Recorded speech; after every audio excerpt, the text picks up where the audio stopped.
Halo semuanya, ayo ikuti kami untuk membahas tentang struktur pasar modal.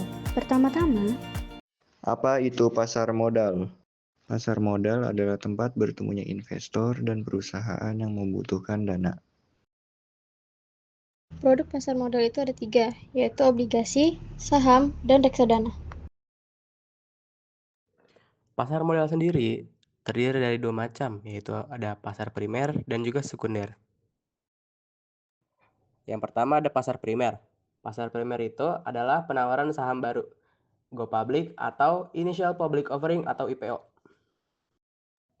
Nah, seperti yang terlihat di gambar, perusahaan akan menawarkan beberapa persen sahamnya untuk dibeli para investor. Nah, yang kedua ada pasar sekunder. Pasar sekunder adalah tempat perdagangan efek setelah pencatatan di bursa.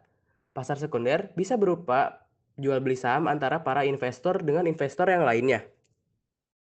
Selanjutnya ada manfaat pasar modal. Yang pertama, manfaat pasar modal bisa menjadi sumber pembiayaan bagi perusahaan. Yang kedua, bisa menjadi media investasi masyarakat, serta bisa memperluas lapangan kerja. Pasar modal berada di bawah naungan OJK. Fungsi OJK yaitu mengawasi dan mengatur pasar modal untuk menjaga stabilitas dan keadilan. Dengan aturan yang jelas, OJK melindungi investor dan mendorong perusahaan bersikap transparan dan profesional. Tujuan OJK yaitu menjamin sistem yang teratur, transparan, dan adil. Di bawah pengawasan OJK, terdapat Bursa Efek Indonesia atau yang disebut BEI, sebagai satu-satunya penyelenggara perdagangan efek di Indonesia.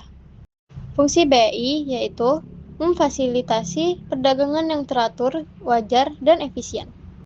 BEI bekerja sama dengan Dewan Syariah Nasional untuk mengembangkan pasar modal syariah dan mendorong inklusi keuangan.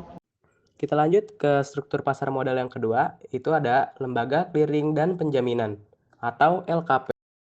Di sini LKP mempunyai tugas untuk memastikan setiap transaksi saham yang dilakukan di pasar modal benar-benar diselesaikan dengan baik.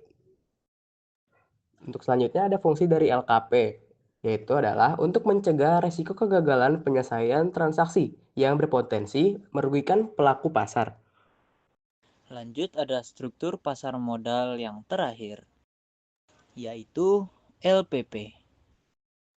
LPP atau Lembaga Penyimpanan dan Penyelesaian sebagai kustodian sentral memastikan keamanan penyimpanan efek dan kelancaran penyelesaian transaksi, mengurangi resiko kehilangan atau penyalahgunaan efek yang dimiliki oleh investor. Dengan demikian, investor dapat merasa lebih aman dalam melakukan investasi. Dan ada juga DPP, Dana Perlindungan Pemodal. DPP adalah kumpulan dana yang dibentuk untuk melindungi pemodal dari hilangnya aset pemodal.